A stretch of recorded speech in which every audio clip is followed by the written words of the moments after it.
TNI memiliki segudang peralatan dan kendaraan tempur canggih untuk melawan musuhnya. Tapi kenapa tidak dibuat untuk melawan KKB di Papua? Melansir dari Intisari, prajurit TNI sebenarnya dapat dengan mudah melumpuhkan KKB di Papua. Hal ini lantaran TNI AD menerima sejumlah helikopter tempur jenis AH-64E Apache Guardian buatan AS pada Desember 2017. Alutsista TNI ini benar-benar makin canggih. Sebagai helikopter tempur yang berfungsi untuk menghancurkan tank dan sasaran berat heavy target lainnya, Apache dilengkapi rudal-rudal api neraka yang dikenal sebagai AGM-114 Hellfire. Tidak hanya tank yang bisa dihancurkan Apache, helikopter musuh bahkan jet tempur lawan dapat dirontokkan oleh Apache menggunakan rudal AIM-92 Stinger.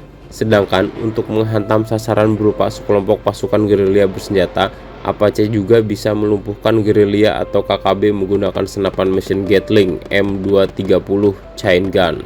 Jika Gatling milik Apache sampai ditembakkan ke arah KKB, sulit sekali ada yang bisa lolos karena Gatling bisa menembak ribuan peluru dalam 1 menit. Lantaran mengerikannya Apache jika digunakan dalam peperangan, maka Amerika Serikat biasanya melarang penggunaan Apache untuk melawan tentara pemberontak yang notabene masih warga negara bersangkutan.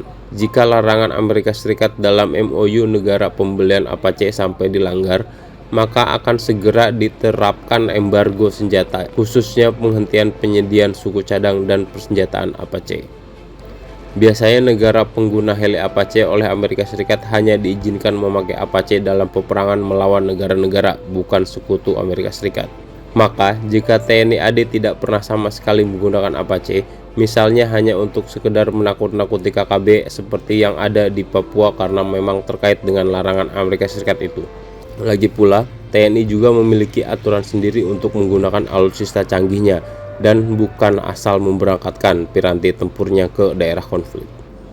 Apabila TNI harus menggunakan alutsistanya seperti tank dan heli Apache ke daerah konflik di tanah air, maka pemerintah dengan persetujuan DPR juga harus membuat payung hukum berupa status operasi darurat militer.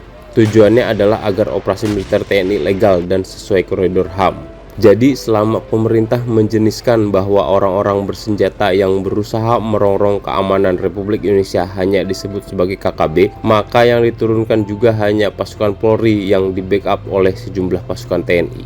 Dengan demikian, berdasarkan legalitas dari pemerintah Republik Indonesia dan adanya larangan dari Amerika Serikat, maka heli Apache TNI AD yang jumlah totalnya direncanakan 8 unit memang tidak sembarangan digunakan. Apalagi tujuan utama pembelian heli Apache sebenarnya memang untuk mempertahankan keutuhan NKRI dari ancaman serangan negara lain dan bukan dari dalam negeri sendiri.